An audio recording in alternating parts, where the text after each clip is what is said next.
During fantasy football season, he has the top 15 kickers I'm ranking heading into the year and fantasy drafts within the next few days to couple weeks, depending when your draft is. The first guy, who else would it be than Justin Tucker of the Baltimore Ravens? So he's been a mainstay and the best kicker in fantasy football over the last 4 or 5 seasons at least now. Last season, another great year for Tucker, putting up monster points. And his thing is just kicking long field goals, not missing field goals, even though last season we saw him miss a few field goals as Tucker. But right now, he gets 3 or 4 opportunities each and every week here for this Baltimore Raven team. And once again this season, I think he has a big year, Justin Tucker. And he's easily the number 1 kicker this season. Number 2, Tyler Bass of the Buffalo Bills. So Tyler Bass on one of the best offenses in all pro football. And last season, he had a really great season, is Tyler Bass last year. Just the only thing I knock on him, he didn't hit many 50-plus yarders, was Bass, but he was good with Tyler Bass, not missing many field goals, and a kicker that's going to get tons of opportunities. Even if the Bills score 5-6 touchdowns in a ball game, that's 6 or 7 points. So there's going to be a lot of games this season where Tyler Bass is going to have double-digit fantasy days. And to get that from a kicker is a huge for your fantasy roster. To get a double-digit game for your kicker, a guy could kick a long one, or a guy in a monster offense where they're going to score at least 4 or 5 extra points and get a couple field goals on top of those extra points here. So Tyler Bass on a great team in Buffalo. He's been an accurate kicker so far early in his NFL career, and he's number 2 this season. Number 3, Harrison Butker of the Kansas City Chiefs. So Harrison Butker, he's been shaky a little bit over the last couple seasons, but he still goes out there and he puts up fantasy points, and he's still on a good offense. I know they lost Tyreek Hill, but if you got Patrick Mahomes and still Travis Kelce on that roster, this offense is going to be fine.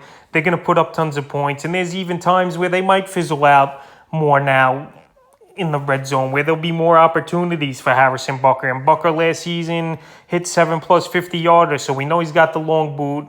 We know he could kick that football. Just accuracy he has to work on a little bit. But he's going to get every opportunity once again this season. And this Chief offense, I think, is going to be fine. Instead of maybe scoring 35 points a game, they'll score 30, 32, just with Patrick Mahomes and the things he could do. And I have a tight end like Travis Kelce, and who knows, maybe Juju Smith-Schuster and Valdez-Scantling fill in for Tyreek Hill this season here to make some plays. I think this offense will be fine. And Harrison Butker will be a top kicker once again. I got him in number 3. Number 4, Evan McPherson of the Cincinnati Bengals. So McPherson in his rookie year last season had a great year. And you want to talk about a guy with a long boot. He hit 9+ field goals, 50 yards plus. So that's a lot of ball games last season where he reached double digits. And this Cincinnati team is just getting started. Last season, in their first season with all their main guys, they put together a magical year and made it to the Super Bowl and fell short to the Los Angeles Rams. And Evan McPherson, he hit a lot of big field goals towards the season. He hit a couple game winners, and he hit a couple clutch ones from 50+. That's a tough thing to do, but he made it look easy in his rookie year, and it's sky's the limit for him. And obviously, this Cincinnati Bengal offense, I don't think is going to stop. They got a lot of good players on that team. You got Joe Mixon. You got Jamar Chase, who was an absolute beast in his rookie season. T. Higgins, a great receiver. And Tyler Boyd is your number 3 guy. This offense is going to be in the red zone a lot. And Evan McPherson's going to get a lot of opportunities. And I got him in number 4. Number 5, Greg Joseph of the Minnesota Vikings. So in his first season with Minnesota, Joseph finally found his team over there. He's bounced around the league over the last few seasons with the Browns, a cup of coffee. I believe he was with Jacksonville, but last year, in his first year with the Vikings, he put up a lot of fantasy points, and I got him as a top 5 guy. He hit 7+ field goals at 50 yards, and he plays indoors, and he's on a team that's going to score and has a lot of weapons. When you got a Dalvin Cook and Jefferson and Adam Thielen and an Irv Smith Jr., who I think is going to be an impact player this year on this Viking offense, this guy's going to get a lot of opportunities, and playing indoors is icing on the cake, where obviously you don't got to deal with the elements in 8 or 9 ball games per season with the home advantage playing indoors. So Greg Joseph, solid kicker last year. Yeah, he could have been a fluke, but I think he's comfortable over there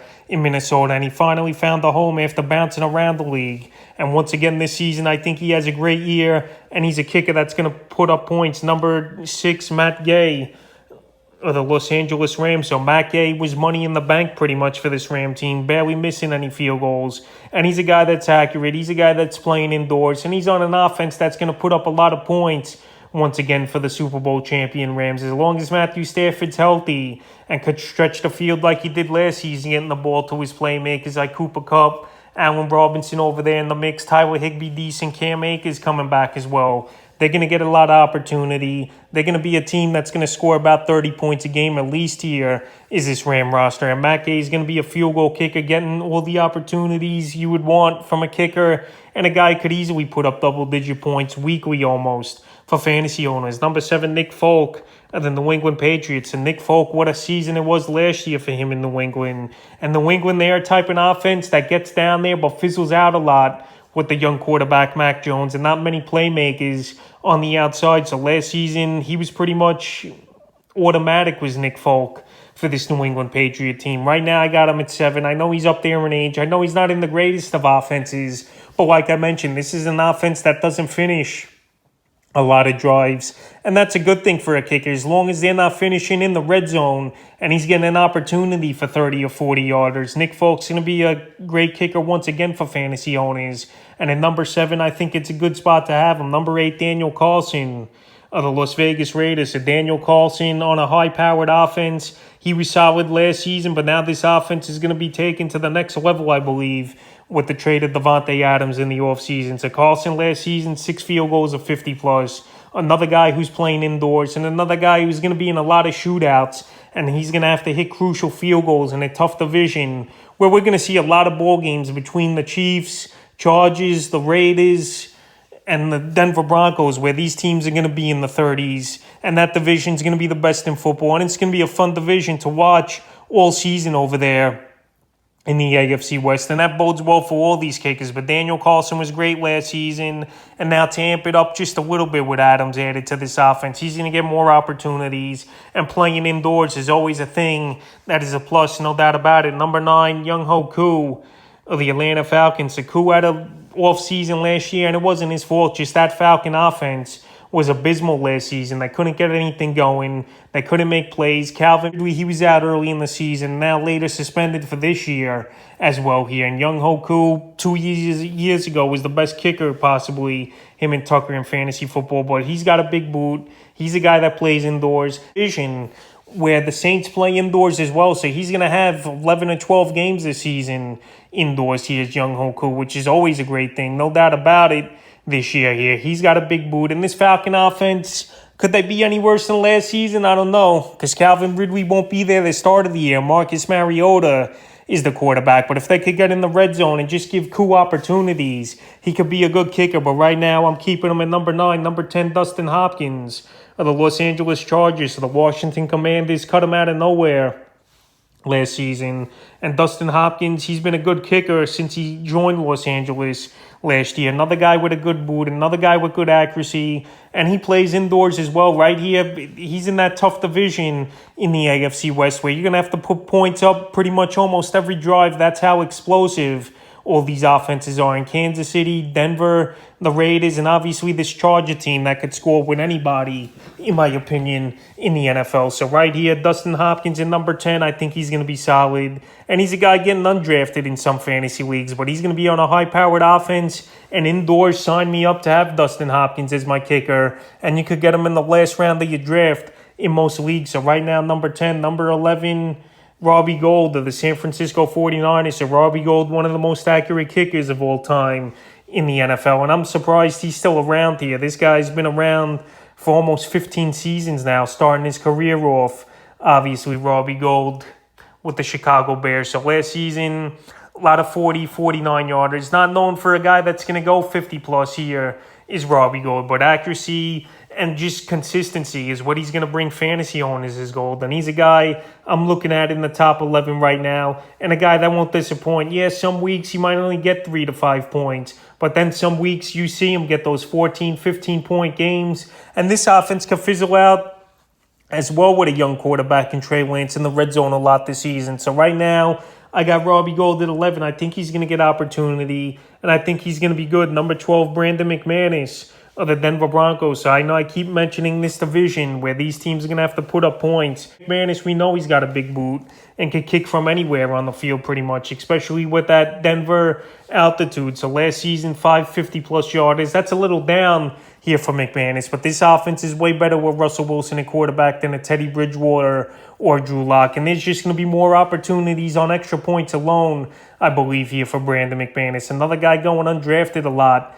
in fantasy leagues here. But I like him easily as a top 12 kicker with the offense he's on, the division he's in, and the boot he has kicking the ball from long distance, 50+, which is a quick 5 points that you would want if, say, he gets a 50+ yarder, a 30-yarder, and a couple extra points. Right there is a double-digit fantasy day, and McManus could have a lot of those this season. Number 13, Matt PRATER of the Arizona Cardinals. So Matt PRATER was up and down last season with this Cardinal team, but another guy who plays all his games indoors this season. And last year, 7+ 50-yarders. He was always known for kicking that long ball, was Matt PRATER, and I believe he's up there with the record after Justin Tucker broke it, though, last season with a 66-yarder. PRATER had a couple 63-yarders he hit. So this Arizona Cardinal team, we don't know what they're going to get from this offense. We know James Conner is the bull and the ball cow over there where he's going to play great football. But everything else we don't know. Hopkins suspended. We'll see if Zach Ertz could have another good year, which I think he will. But I think PRATER is going to get the opportunities. I still think this Cardinal team is going to score anywhere from 27 to 30 points a game as the season goes on. If they fizzle out a lot in the red zone, it's better for PRATER. And I got him in number 13. Number 14, Jason Sanders of the Miami Dolphins. So Jason Sanders, he's been a pretty accurate kicker. A few years ago, one of the top kickers in fantasy football. But this year, I think he's going to get back to that. Last year was a down year for him. They added good offensive pieces here with this Dolphin team to help to it. They added Tyreek Hill with Chase Edmonds and a Sony Michel and Cedric Wilson. That's a lot of speed and a lot of good offensive playmakers on that team that they're adding. And this Dolphin team should be in the red zone more this season. I know they got a tough team in Buffalo in the division on defense, but the Jets they could put points up against. And they're scheduled to start off. They could go out there and make some plays, I think, is this Dolphin offense to get Sanders in better position. He's a pretty accurate kicker. A few seasons ago, like I mentioned, he got the job done as a top 5, top 10 kicker. And this season, I think he'll be within that top 10 to top 15 range. And I got him at 14th. And the 15th and final kicker I'm ranking this season is Jake Elliott of the Philadelphia Eagles. So a guy forgotten about over the last few seasons at the kicker position is Jake Elliott. But I think he's a good kicker, and he's going to get a lot of opportunities. This Philly offense is loaded this season with A.J. Brown, Devonta Smith, Dallas Goedert, and what Jalen Hurts could do with his legs by himself this year. So Jake Elliott right now going undrafted in a lot of fantasy leagues. But last season, he was an accurate kicker. And this division doesn't have the greatest of defenses as well. I don't think the Commanders' defense is all that great. The Dallas Cowboys, their defense does get turnovers, but they give up a lot of points. And also, the New York Giants, their defense hasn't been good for seasons where Jake Elliott could get in a lot of scoring opportunities and get field goal opportunities this season. So with a good offense and a poor division defensively, I think Jake Elliott easily could be a top 15 kicker, but a lot of good options this season. So I got Elliott at 15, so that's the top 15 kickers I'm ranking entering the 2022 season to help fantasy owners drafts for this year.